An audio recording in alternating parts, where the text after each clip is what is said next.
Apa yang sebenarnya makna reformasi Polri menurut Pak Wira yang selama ini ketahui? Selaku pengayom masyarakat, kita tidak bisa untuk menunjukkan arogansi selaku anggota Polri. Anggota Polri dan sebagainya itu tidak bisa, organisasi Polri ini bisa menyenangkan semua pihak gitu ya. Dalam menanggapi intervensi tersebut, pasti kita beberkan atau kita tunjukkan fakta yang sudah kita kumpulkan. Seperti yang pernah dikutip sama Pak Kalemdiklat, jadi polisi itu nggak boleh jahat.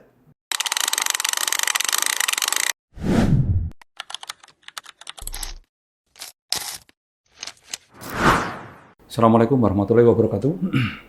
Selamat siang, sahabat Sidik Sakti Indra Waspada sekalian dimanapun berada. Berjumpa lagi kita dalam podcast Diklat Reserse, berbagi pengalaman, tukar gagasan, dan cerita menarik dunia penyidikan dan reformasi Polri. Tamu kita kali ini, Ibda Agung Wira Nugraha, kebetulan dari pengiriman Polres Halmahera Barat, Polda Maluku Utara. Kita tahu sama-sama bahwa tim reformasi Polri telah dibentuk oleh Presiden pada hari Jumat tanggal 7 November 2025. Tepat ya seminggu, hari Jumat besok begitu ya. Tetapi sebelumnya Polri juga terus kemudian telah menjembatani membentuk tim transformasi reformasi Polri. Yang ketuanya kebetulan adalah Kalemdiklat Polri, Komjen Pol Krisnanda Dwi Laksana. Untuk itu, sahabat Sidik Sakti Indra Waspada sekalian, kita akan mengeksplorasi dengan narasumber yang sudah hadir di hadapan kita sama-sama ini dengan topik reformasi itu nyata, bukan wacana. Pak Wira, apa kabar? Alhamdulillah sehat. Terima kasih banyak sudah mengundang saya di sini untuk kita bisa komunikasi cerita-cerita. Cerita-cerita ya? Iya. Oke, baik. Tadi sudah saya kenalkan kepada sahabat Sidik Sakti Indra Waspada begitu, tapi sedikit saja. Pak Wira sudah berapa lama dinas di kepolisian? Saya alhamdulillah dinas baru 1 tahun 3 bulan. 1 tahun 3 bulan. Iya. Nah ini nanti penerus Polri ke depan dan sebagainya. Kita tahu topiknya tadi sudah sama-sama kita tetapkan terkait dengan reformasi itu nyata bukan wacana, gitu ya. Kita akan berbagi cerita, tukar gagasan terkait dengan itu, Pak Wira. Iya, betul-betul. Menurut Pak Wira nih, apa yang sebenarnya makna reformasi Polri menurut Pak Wira yang selama ini ketahui? Baik, reformasi Polri ini menurut saya sebuah bentuk atau gagasan yang mendukung daripada keresahan dari masyarakat, di mana untuk belakangan hari ini setelah ada kejadian yang sempat menimpa di instansi kita yang ramai-ramai, yang sehingga mendorong daripada masyarakat bahwa ada yang harus diperbaiki dari Polri itu sendiri, di mana dilihat Polri ini belakangan hari seakan kurang untuk mengayomi daripada masyarakat. Sedangkan Polri seharusnya menjadi garda terdepan atau pelindung, pengayom untuk bisa hadir ketika masyarakat sedang membutuhkan. Maka dari itu, reformasi Polri ini menurut saya diharapkan dapat bisa membentuk suatu aturan dan juga memperbaiki daripada kita selaku anggota Polri untuk bisa lebih peka kepada setiap permasalahan-permasalahan yang ada di masyarakat. Mungkin yang beberapa hari ini saya ikuti seperti kurangnya atau kecepatan daripada kehadiran polisi di setiap ada laporan. Contoh, laporan misalkan ada keributan, atau kalau di posisinya Polres saya ini contohnya kayak kadang kalau misalkan ada keributan antar warga yang didasari cuma karena masalah sepele, tetapi karena kurangnya pemahaman dan kurangnya komunikasi antar masyarakat, akhirnya timbullah suatu konflik yang tidak seharusnya terjadi. Padahal di daerah kami, di daerah saya berdinas, satu kampung itu sebenarnya masih ada hubungan keluarga, Pak. Nah, cuma terkadang karena kurangnya kepekaan anggota, jadi masalah ini timbul jadi lebih besar. Kepekaan itu apakah anggota polisi ini seperti ibarat pemadam kebakaran begitu, terlambat datang begitu, atau bagaimana bentuk kepekaannya yang memang belum disadari oleh anggota yang pengalamannya Pak Wira ini? Bentuk kepekaan itu adalah karena terlambat, Pak, lebih tepatnya lebih terlambat dan juga mungkin beberapa yang harus ditekankan di sini adalah selaku pengayom masyarakat, kita tidak bisa untuk menunjukkan arogansi selaku anggota Polri. Di mana dalam suatu konflik kita harus bisa hadir untuk menurunkan atau mengurangi deeskalasi daripada konflik yang sedang terjadi.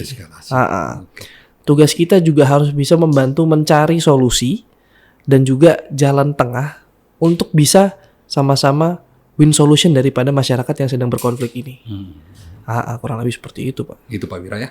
Nah, Pak Wira lahirnya 2021 nih. Sahabat Sidik Sakti sekalian, kita tahu reformasi di Republik ini terjadi pada 1998. Dan Polri salah satunya adalah anak kandung dari reformasi itu sendiri.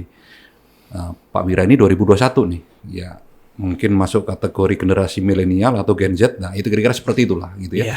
Tapi yang jelas mungkin dari literasi yang sudah ada, mungkin sudah pernah dibaca terkait dengan historis bangsa ini, terkait dengan reformasi di negeri ini, termasuk reformasi organisasi Polri yang tadinya bergabung dengan ABRI, dengan TNI, begitu ya.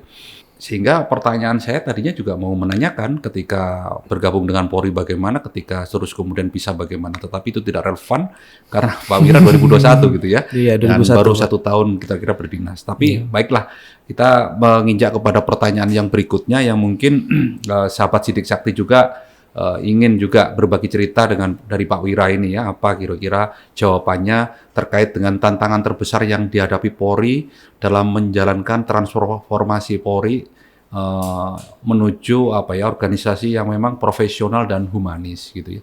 Apa kira-kira tantangan terbesarnya, Pak?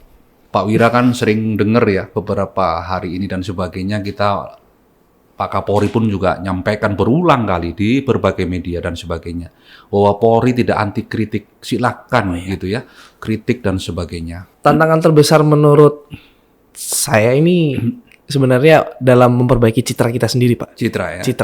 Seperti yang salah satu yang pernah saya tonton di acara yang diadakan di PT IKA beberapa bulan lalu, di mana Pak Kapolri mengundang daripada seluruh Kapolda dan unsur-unsur pejabat, dan juga mengundang narasumber seperti LBH dan juga pakar-pakar hukum yang mungkin yang sekarang salah satunya Pak Rocky Gerung yang saat ini rame-rame. Nah, di situ saya menyadari bahwa Polri itu nggak boleh anti kritik berarti. Nggak boleh anti kritik. Silakan kritik apapun dan sebagainya. Gitu. Karena dengan sudah ditunjukkan adanya acara tersebut, diharapkan itu bisa diterapkan di masing-masing jajaran. Karena apapun yang terjadi, tetap yang namanya pelayanan terhadap masyarakat, ada yang puas dan ada juga yang tidak puas. Nah, kita pun kalau misalkan masyarakat diam-diam saja, kita juga tidak tahu apa nih yang kurang dari kita dalam pelayanan, dalam penanganan perkara misalkan, dalam penegakan hukum juga, supaya dari masing-masing masukan ini yang nanti mungkin bisa diterapkan di kewilayahan dengan mengundang tokoh agama misalkan, tokoh masyarakat, serta mungkin dari pihak-pihak stakeholder tertentu yang bisa memberikan pandangan serta masukan agar Polri ini bisa menunjukkan kualitasnya bahwa kami ini memang pengayom dan pelindung terhadap masyarakat. Dalam upaya penegakan hukum misalkan. Mungkin masyarakat ini kan pengennya, saya pengen laporan saya ini cepat selesai, cepat ditindaklanjuti. Nah, tetapi beberapa kayak tahap tahapan seperti penyelidikan dan sampai bisa naik ke penyidikan, terus lalu bisa diserahkan berkas tersebut kepada kejaksaan dan nanti ke pengadilan, masyarakat ini kan belum tahu. Nah, jadi kan mereka mikirnya polisi ini main, polisi ini harus dikasih duit baru cepat kerjanya. Nah, terkait hal-hal tersebut harus bisa dari kita yang menjelaskan baik-baik, toh, mengurangi arogansi kita supaya masyarakat pun paham. Oh begini loh secara KUHP, ternyata nggak ada tuh tiba-tiba langsung selesai, tiba-tiba langsung pengadilan, atau tiba-tiba yang orang yang dilaporkan ini ternyata dia itu udah tersangka, nggak bisa. Itu kan semua ada tahap-tahapannya supaya laporan ini memang misalkan suatu tindak pidana kah, atau dia memenuhi alat bukti, memenuhi unsur daripada pasal yang disangkakan daripada laporan tersebut, sampai bisa ditetapkan status yang dilaporkan ini misalkan dialihkan dari yang awalnya saksi jadi tersangka. Karena bisnis prosesnya seperti itu ya? Ya, memang alurnya seperti itu, tapi karena kurangnya pemahaman dari masyarakat ini, jadi akhirnya citranya tuh jadi nggak baik, pemikirannya tuh kayak wah penanganannya lama lah atau apa dan lain sebagainya lah. Nah, tapi kan kita nih belum mengerti atau belum paham banget bagaimana kita bisa menyampaikan yang kira-kira menyambung lidah. Nah, maksud saya itu adalah supaya apa yang kita sampaikan dan apa yang mau masyarakat dengar dan terima itu pun mereka bisa paham, bukan nanti malah resisten atau menolak. Nah, ini saya contohkan mungkin berdasarkan pengalaman saya di wilayah saya, bahwa karena rata-rata masyarakat kami adalah tinggal di pedesaan, kita belum masuk ke wilayah, statusnya belum status kota lah. Masyarakat ini kan rata-rata dia kalau contoh penyerobotan tanah misalkan, mereka ini kan, ini kan tanah berdasarkan tanah adat, tanah adat. Cuma ada orang lain yang mengaku juga itu tanahnya punya orang tuanya mereka. Nah, kadang membuat laporan di kantor kami. Nah, dalam kami proses penyelidikan, dalam kita mengumpulkan kayak dasarnya apa nih? Anda bilang ini tanah adat, dasarnya apa ini? Dibilang tanah orang tuanya. Oh, ini ada sertifikatnya. Kalau tanah adat ini dulunya kakek-kakek saya menggunakan lahan ini untuk perkebunan dan pertanian misalkan. Kalau udah ngomongin adat ini kan kita harus bisa selaku penegak hukum bisa menempatkan diri juga. Kalau secara aturan hukum memang tidak kuat. Tanah ini masih statusnya belum ada dasar hukumnya, itu memang kepemilikannya daripada yang mengaku ini tanah adat. Tetapi kita juga tidak bisa untuk menolak daripada masyarakat yang memang jelas-jelas punya sertifikat. Nah, biasanya tuh karena di lahan itu tuh untuk digunakan sebagai perkebunan, sebagai mata pencahariannya mereka. Kalau dalam penanganan tersebut, kami lebih sering untuk melakukan pendekatan secara mediasi, secara persuasif, untuk supaya tanah ini bisa dipergunakan dengan sama-sama menguntungkan. Oke, itu contoh case ya. Contoh case di wilayahnya Pak Wira. Pak Wira, terkait dengan sorotan masyarakat ya di beberapa daerah yang menilai Polri saat ini masih kurang transparan. Langkah konkret apa yang bisa dilakukan untuk meningkatkan akuntabilitas publik? Ya, dikaitkan dengan pengalaman Pak Wira selama dinas di Halmahera Barat, barangkali seperti itu. Banyak juga yang terus kemudian nanya gitu ya, kasus saya ditangani nggak? Tadi udah diceritakan gitu ya. Oh ternyata sampai di mana sih gitu ya. Terus kemudian ada namanya surat pemberitahuan perkembangan hasil penyidikan SP2HP gitu ya. Bagaimana sih pengirimannya ketika terus kemudian itu penanganannya sudah dilakukan oleh penyidik sejauh mana? Ini gimana nih pandangan dari Pak Wira nih? Silakan. Ya, baik, terima kasih. Ini saya bahas berdasarkan apa yang sudah kami alami juga. Yang namanya transparansi itu memang sangat dibutuhkan untuk masyarakat, dan dalam penerapannya di Polres Halmahera Barat sendiri sudah diupayakan dan dilaksanakan oleh seluruh anggota. Semisal tadi yang Bapak angkat terkait penanganan kasus, setiap ada laporan yang masuk melalui SPKT lalu didisposisikan melalui pimpinan ke unit atau ke Satreskrim, penanganan awalnya adalah dengan menghubungi daripada si pelapor ini. Si masyarakat yang melaporkan, kita sampaikan, kita memperkenalkan diri. Pastinya kita memperkenalkan diri terlebih dahulu, lalu kita menjelaskan dan meminta waktu sekiranya kalau daripada yang bersangkutan kapan bisa hadir untuk kita bisa tindak lanjuti. Setelah proses penanganan nanti akan berlangsung, pasti kami dari penyidik juga akan memberikan atau menyampaikan terhadap si pelapor untuk menyimpan nomor kami. Dengan tujuan supaya komunikasi pun berjalan dengan lancar bila mana ada hal-hal yang ingin ditanyakan dan ada hal-hal yang ingin disampaikan lebih lanjut terkait dari kasus yang sedang kami tangani. Selain itu juga, kami juga akan selalu mengirimkan SP2HP atau tadi yang disampaikan surat pemberitahuan perkembangan hasil penyelidikan. Dengan tujuan secara dasar hukum, daripada si pelapor ini bisa mengetahui, oh kasusnya sudah sampai sini loh, oh perkembangannya atau fakta-fakta yang udah dikumpulkan dari bapak-bapak penyidik ini sudah sejauh ini.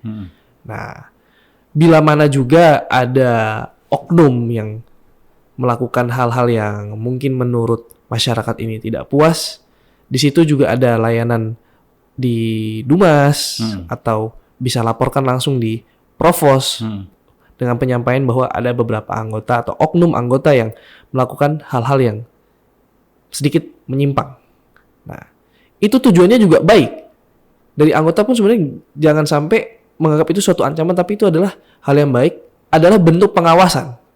Bahwa kita harus bisa bekerja dengan aturan yang sudah diberikan tanggung jawab pada kita, dan kita tidak boleh menyelewengkan wewenang yang sudah dipercayakan. Nah, lalu balik lagi ke transparansi, pada akhirnya kita pun selalu berusaha dari personil di Polres Halmahera Barat untuk memberikan pelayanan yang maksimal, serta menjaga komunikasi dan hubungan yang baik terhadap masyarakat, supaya masyarakat itu pun bisa puas dengan pelayanan, serta penanganan perkaranya pun bisa mengerti bahwa sudah sejauh ini, hingga masyarakat pun bisa paham bahwa polisi ini memang betul-betul bisa mengayomi dan menindaklanjuti terhadap masyarakat yang sedang kesulitan. Tapi saya potong dulu sampai di sini, boleh. Pak Wira ya. Gimana tuh? Kalau kita mengutip daripada statement dari Bapak Presiden juga kan jelas juga begitu ya, bahwa lembaga yang paling dibenci di seluruh dunia salah satunya adalah polisi.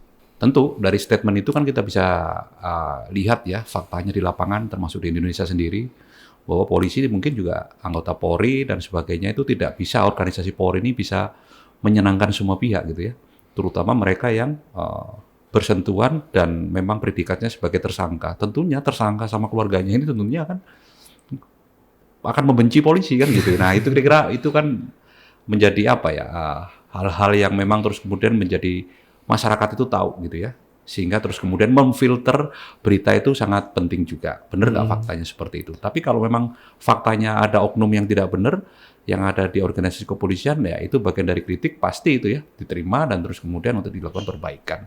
Nah terkait dengan pengawasan tadi ya, mekanisme pengawasan internal itu bagaimana terhadap penyidik? Tentunya tanpa mengurangi independensi penyidik.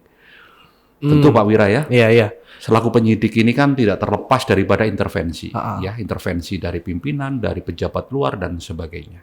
Tentu itu ya. Itu sudah dari beberapa kajian, penelitian dan sebagainya itu senyatanya yang terjadi seperti itu. Antara yang seharusnya dengan yang sebenarnya terjadi di lapangan kan itu yang dihadapi penyidik.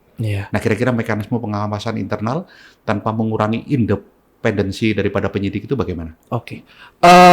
Untuk tanpa mengurangi pengawasan ya, tanpa mengurangi independensi, di kami itu sudah menerapkan aplikasi EMP atau e-manajemen penyidik. Apa itu? Aplikasi e-manajemen penyidik di mana di masing-masing penyidik ataupun penyidik pembantu serta pimpinan penyidik itu memiliki akun yang isinya untuk pelaporan atau input daripada penanganan perkara yang saat ini sedang dikerjakan oleh masing-masing penyidik atau penyidik pembantu tersebut. Nanti di situ akan dimasukkan akun berdasarkan dengan jabatan yang saat ini sedang diemban oleh penyidik atau penyidik pembantu. Misalkan penyidik pembantu di unit pidana umum. Nanti kanitnya itu pun juga nanti punya akun yang bisa mengawasi daripada pelaporan atau pengerjaan dari si penyidik pembantu.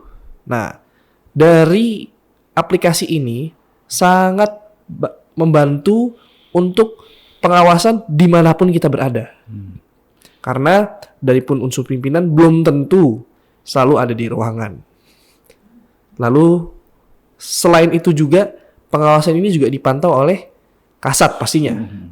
Jadi tidak bisa selaku penyidik pembantu ataupun penyidik yang bertanggung jawab di dalam penanganan perkara itu menyepelekan.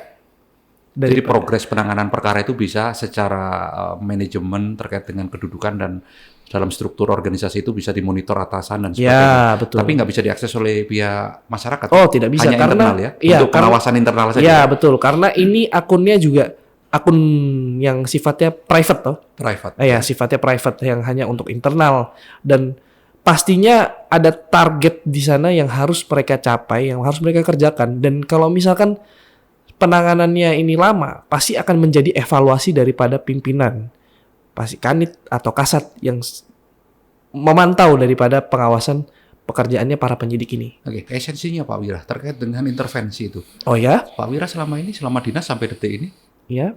pernah nggak ada intervensi ketika melakukan penyidikan? Kalau intervensi itu menurut saya adalah hal yang biasa ya. Hal biasa. Hal yang biasa. Gimana karena, cara menyikapinya? Karena yang namanya penanganan perkara ataupun suatu perkara ini pasti ada pihak-pihak yang berkepentingan dengan sudut pandangnya sendiri. Mereka itu tidak salah atau mereka itu benar. Jadi yang namanya intervensi itu adalah hal yang biasa. Tetapi yang pastinya dalam menanggapi intervensi tersebut pasti kita beberkan atau kita tunjukkan fakta yang sudah kita kumpulkan. Fakta dari hasil penyelidikan, lalu barang bukti yang sudah kita amankan, serta alat bukti yang sekiranya memenuhi unsur atau tidak, semuanya kita kumpulkan, lalu kita lakukan gelar perkara. Di mana gelar perkara ini nanti akan melibatkan unsur pimpinan seperti Pak Kapolres ataupun Wakapolres, lalu nanti ada juga dilihat oleh Sikum ataupun Provos, Was, dan juga masing-masing kepala unit yang ada di Satreskrim.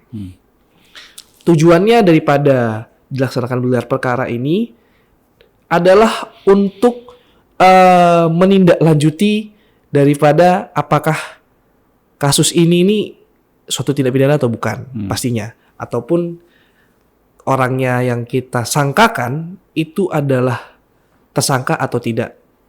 Atau mungkin kasus ini bukan suatu tindak pidana sama sekali. Dan bila mana kita menerima intervensi, di gelar perkara itulah kita sampaikan dan kita laporkan pada pimpinan. Agar pimpinan pun mengerti dan tahu. Oh, jadi sepertinya ada yang mencoba intervensi daripada kasus ini. Kira-kira keputusan dan kebijakan dari pimpinan ini harus seperti apa. Dan apapun keputusan dan kebijakan pimpinan tersebut, pasti kami dari anggota akan laksanakan sesuai dengan perintah yang telah diberikan. Gitu ya? Iya. Ya. Mumpung ini kesempatan, barangkali nanti dari tim reformasi yang dibentuk oleh Presiden atau tim transformasi reformasi Polri yang kebetulan ketuanya adalah Kalemdiklat. Siap. Yang sejak kemarin dibentuk tanggal 7 November itu. Siap. Yang ketuanya adalah Pak Jimli Asidiki. Siap. Beliau sampaikan dirilis, kita tahu sama-sama bahwa beliau sampai hari ini akan belanja masalah terkait dengan Polri ini. Sehingga nanti bisa dirumuskan, diidentifikasi permasalahannya apa, mana yang terus kemudian dideliver kepada Presiden, mana yang nanti dideliver kepada Kapolri untuk perbaikan internal.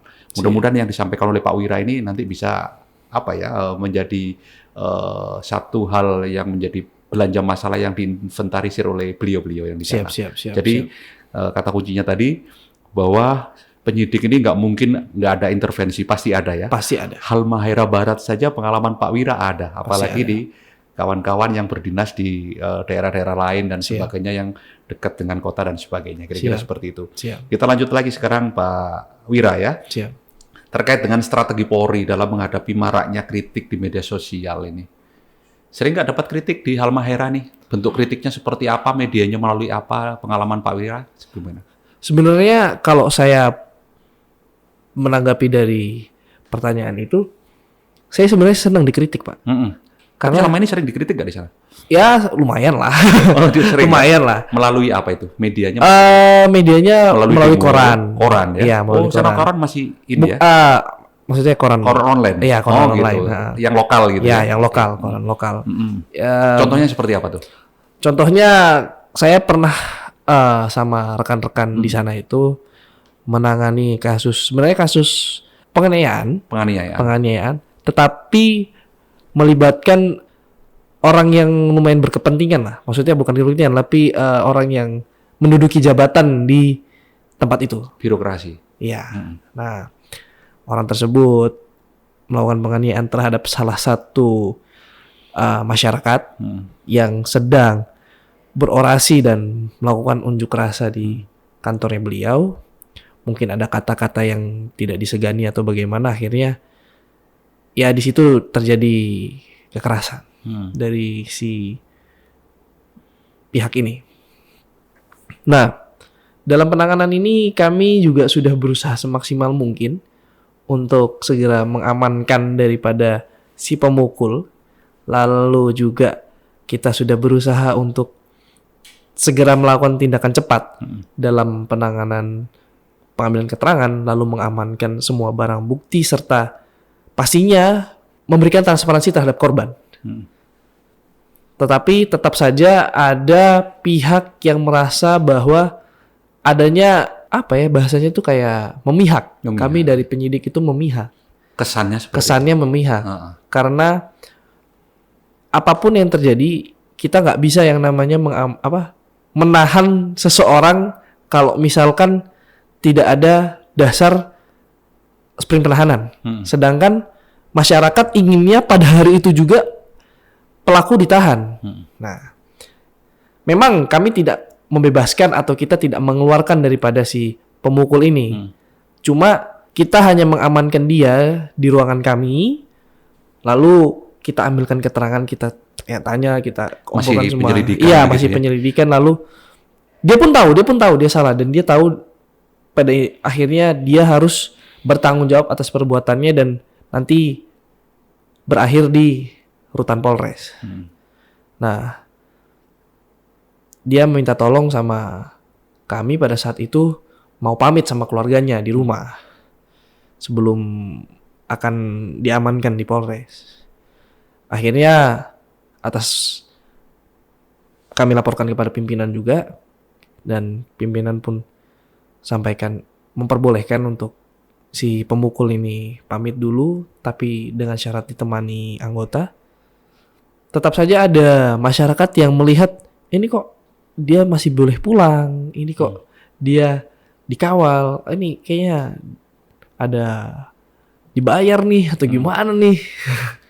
Cuma ya kami sudah klarifikasi terhadap yang pihak media yang up daripada berita itu. Dan mereka pun langsung paham dan di take down beritanya berdasarkan dengan fakta yang terjadi. Itu contohnya ya, iya, bahwa memang kritik itu ada gitu ya. Memang kritik itu ada dan nggak apa-apa. Kami pun merasa kayak, mungkin ke depannya kami pun akan belajar bahwa kalau misalkan ada hal-hal seperti ini, mungkin nanti rekan-rekan dari media bisa kita koordinasikan dulu. Kita komunikasikan, begini loh Pak, ceritanya seperti ini. Pak Kalem Diklat, selaku juga Ketua Reformasi Polri, dalam setiap kali kesempatan, arahan kepada Satdik itu, melalui Zoom dan sebagainya itu, sering beliau sampaikan begitu ya, bahwa polisi dalam pemolisiannya sebagai penjaga kehidupan, pembangun peradaban, dan pejuang kemanusiaan. Nah, dalam konteks pelayanan publik, bagaimana menurut Mas Wira ini untuk menyeimbangkan pendekatan hukum dan kemanusiaan? Karena kita salah satunya Saya kutip dari Pak Kalem tadi, pejuang kemanusiaan untuk menyimbangkan hukum dan kemanusiaan. Pandangan Mas Wira. Jadi memang ini sedikit menarik ya. Kita di sisi lain selaku penegak hukum, kita juga punya tanggung jawab untuk bisa berpihak untuk masyarakat, ada untuk masyarakat. Nah, seperti yang pernah dikutip sama Pak Kalem Diklat, bahwa jadi polisi itu nggak boleh jahat. Jadi polisi jangan jahat. Jadi betul. polisi itu jangan jahat. Dan itu yang selama ini kami usahakan untuk menerapkan secara di lapangan. Yang mungkin kita ketahui bersama juga bahwa hukum itu tidak berpihak kepada siapapun. Tetapi itu semua tergantung dan kembali lagi terhadap siapa yang pada saat itu atau yang punya wewenang dalam bisa menegakkan hidup sendiri. Jadi dalam hal menyeimbangkan dengan pejuang masyarakat serta penegakan hukum, pastinya selaku anggota Polri itu akan kembali lagi ke hati nurani. Hati nurani. Mau kita apapun saat ini menjabat atau mau apapun kita bertugas, pasti balik lagi bagaimana hati nurani kita dalam menyikapi sebuah masalah dan juga bagaimana secara pandangan umum dan mungkin penilaian sosialnya. Penilaian sosialnya ini akan berdampak apakah bisa baik atau buruk untuk instansi kita. Nah, jadi pada intinya setiap ada masalah itu pasti ada solusinya. Mungkin kalau misalkan hanya kesalahpahaman atau ternyata ini cuma karena adanya iri hati, pasti kan nanti dari pihak kepolisian akan mencoba dan memfasilitasi daripada pembicaraan, mediasi lah ibaratnya ya, mediasi supaya yang namanya sesama masyarakat apalagi di daerah yang sama itu tidak jadi konflik yang berkepanjangan. Yang namanya menjalin silaturahmi apalagi di kampung yang sama, pasti kan nanti jadi nggak enak ke depannya. Nah, disitulah peran Polri hadir. Peran Polri hadir untuk bisa menyambungkan pemahaman kedua belah pihak yang saat itu sedang berseteru, supaya dengan tujuan masing-masing pun bisa dapat tadi win-win solution ya bagaimana.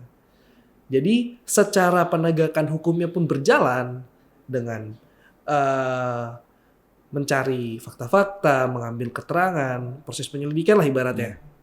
Tapi secara pejuang masyarakat ya tadi, pejuang masyarakat itu pun juga jalan bahwa dari kepolisian sendiri tidak mau akan terjadinya konflik baru.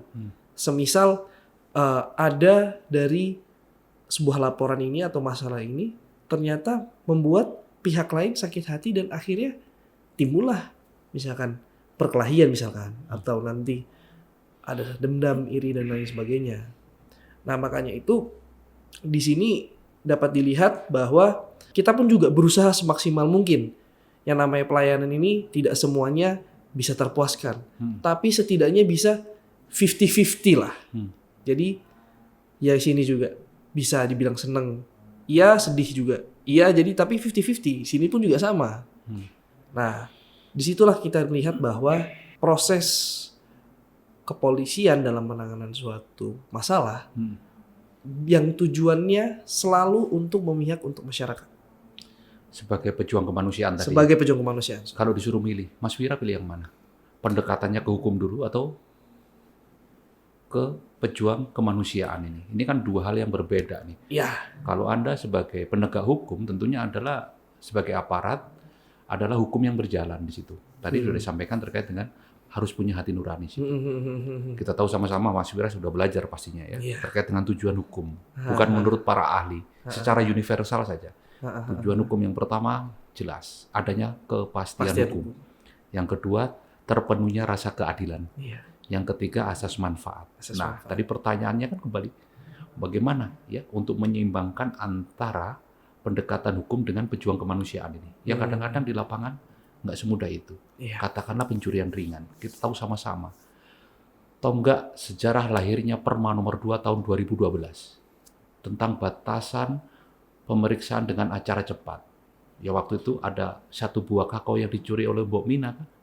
Ada pencurian listrik yang di apartemen kah? Dan sebagainya. Sehingga terus kemudian turunlah peraturan Mahkamah Agung nomor 2 tahun 2012 bahwa kerugian pencurian yang kurang dari 2,5 juta acara pemeriksaannya melalui acara cepat kan gitu ya. Itu kan kalau kita lihat dan sebagainya dari beberapa kajian dan literasi yang ada bahwa Mahkamah Agung memandang mengeluarkan perma itu penting dengan pertimbangan tidak hanya kepastian hukum saja, tapi asas manfaat dan terpenuhnya rasa keadilan.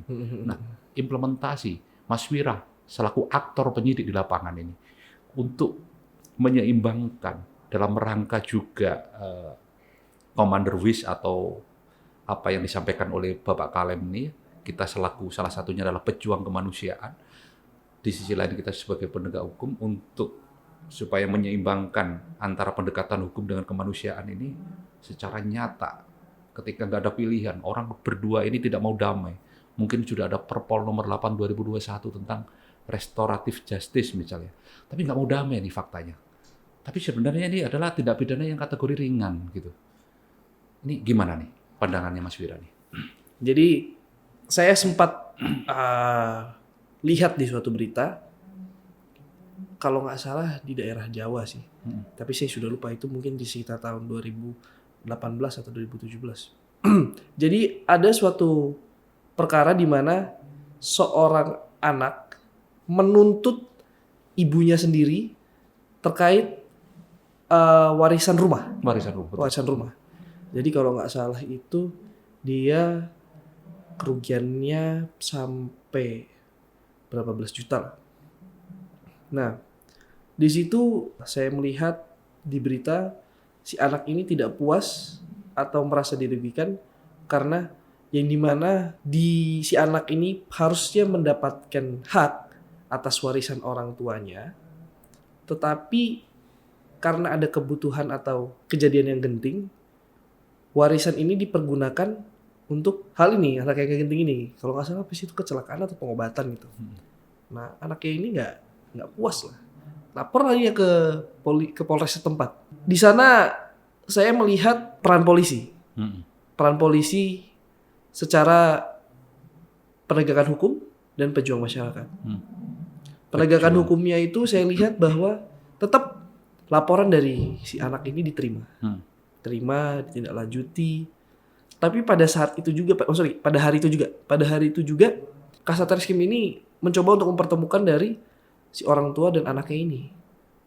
Nah, cerita, mediasi tadi yang seperti Bapak sampaikan bahwa tidak timbul atau tidak muncul suatu jalan tengah atau kesepakatan bersama. Karena si anak ini masih tetap menuntut haknya dia nih, warisannya dia. Yang saya kagumi adalah pada saat itu dari pihak penyidik atau pihak Satreskrim Polres itu, mereka bersedia untuk mengganti daripada uang si anaknya, dengan catatan, dengan alasan si anak minta maaf pada orang tuanya dan cium kaki ibunya. Nah, di situ saya melihat bahwa nggak semuanya atau tidak semua perkara kasus penanganan itu kita harus semuanya pendekatan secara hukum. Secara SOP, pendekatan hukum tetap harus dilakukan, Tetapi secara hati nurani kita harus bisa juga melihat daripada posisi kasusnya. Kayak tadi. Sebagai pejuang kemanusiaan, kita lihat dari sisi-sisi kemanusiaan. Iya, dari sisi kemanusiaan. Apalagi ini terkait orang tua sendiri. Maksudnya kayak moralnya tuh di mana kok sampai harus melaporkan orang tua sendiri. Nah, dari cerita inilah, dari berita yang timbul inilah, saya pun jadi tergerak bahwa nggak semuanya saya harus tegak lurus hukum. Tetapi saya pun juga harus bisa memposisikan diri untuk melihat bahwa penilaian atau sosialnya ini nanti akan seperti apa di lapangan, pada masyarakat. Jadi kalau misalkan tadi ada pencurian yang kerugiannya tidak terlalu banyak dan memang tidak timbul suatu pemecahan masalah di sana, saya pun siap. Saya pun siap untuk membantu. Dan ini pun pernah saya terapkan juga, pernah saya jalani juga pas saya berdinas di sana. Pemukulan, dia jadi si korban ini ngutang sama pelaku, utang yang nggak dibayarin dilunasin, akhirnya si pelaku ini mukul karena kesal. Pelaku ini kasihan, ada bapak-bapak, seorang guru, udah umur 60-an. Ini korbannya masih anak-anak seumuran saya lah. Masih 27, 28. Kan kurang ajar juga gitu loh. Dia malah ngelaporin balik. Dan setelah dilaporin balik, dia masih minta ganti rugi. Makanya saya mikir, wah ini gak bener ini kata saya kan. Akhirnya ya udah saya bantu bapak ini. Yang penting ini pun secara asas manfaatnya bahwa dari pihak korban juga harus bisa belajar bahwa ini tidak terlepas dari kesalahannya dia. Dan perlu dia ketahui bahwa ketika kamu susah, bapak ini bantu kamu. Itu salah satu caranya. Itu salah satu. Oke. Jika Pak Wira ini bisa mengubah satu hal dalam sistem Polri hari ini, apa yang akan saudara rubah dan mengapa? Kalau saya diberikan kepercayaan dan kewenangan untuk bisa mengubah, karena saya berangkat dari timur dan saya pastinya akan melakukan pemerataan terhadap alat-alat kepolisian dalam hal untuk mendukung penanganan suatu perkara. Apalagi sekarang kan tadi seperti saya pernah sampaikan, penanganan kejahatan yang terjadi sekarang sudah by dunia maya. Dan kayak fraud, scamming, dan mungkin juga blackmailing. Itu semua sudah terjadi melakukan dunia maya, di mana kita pun belum tahu ini pelakunya siapa kalau kita tidak didukung dengan alat-alat yang saat ini sudah diberlakukan di daerah-daerah yang di barat. Sebenarnya di daerah saya pribadi pun, di Halmahera Barat tempat saya berdinas, dan sekitarnya sudah banyak yang mendapatkan penipuan-penipuan online seperti ini. Lalu karena kurangnya edukasi dan kurangnya pemberitahuan terkait ciri-ciri dari online scamming, makanya masyarakat pun jadi mudah untuk terpancing daripada si pelaku-pelaku. Lalu juga di lain sisi kami dari pihak penegak hukum, dari pihak kepolisian juga belum memiliki alat yang cukup untuk bisa menindaklanjuti atau menelusuri lebih dalam daripada para pelaku yang melakukan penipuan ini. Terkadang pun kami harus ke Polda ataupun sampai ke Jakarta terlebih dahulu, baru bisa mendapatkan alat-alat yang mumpuni agar kita bisa melacak daripada pelaku-pelaku online scamming. Sedangkan online scamming ini kerugiannya pun sudah bisa mencapai puluhan ataupun ratusan juta, bahkan sampai miliar. Maka dari itu, kalau saya diberikan kewenangan dan kebijakan, saya berharap saya bisa lebih memperhatikan daripada wilayah-wilayah timur untuk alat-alat pengadaan alat gitu ya. Baik. Terima kasih Pak Wira sudah bergabung dalam podcast Diklat Reserse. Tentunya sahabat Sidik Sakti Indra Waspada, kita sudah banyak mengeksplorasi dari narasumber kita hari ini sesuai dengan tema tadi bahwa reformasi itu nyata bukan wacana. Tentunya semangat tadi yang dari perwakilan Indonesia Timur, Halmahera Barat, Polresnya, Maluku, Pak Wira. Ya. Sekali lagi terima kasih. Saya juga terima kasih banyak sudah mendatangkan saya di sini, suatu kehormatan bagi saya. Semoga dengan adanya podcast ini kita bisa sama-sama melihat dan merealisasikan daripada reformasi Polri. Baik, terima kasih. Assalamualaikum warahmatullahi wabarakatuh.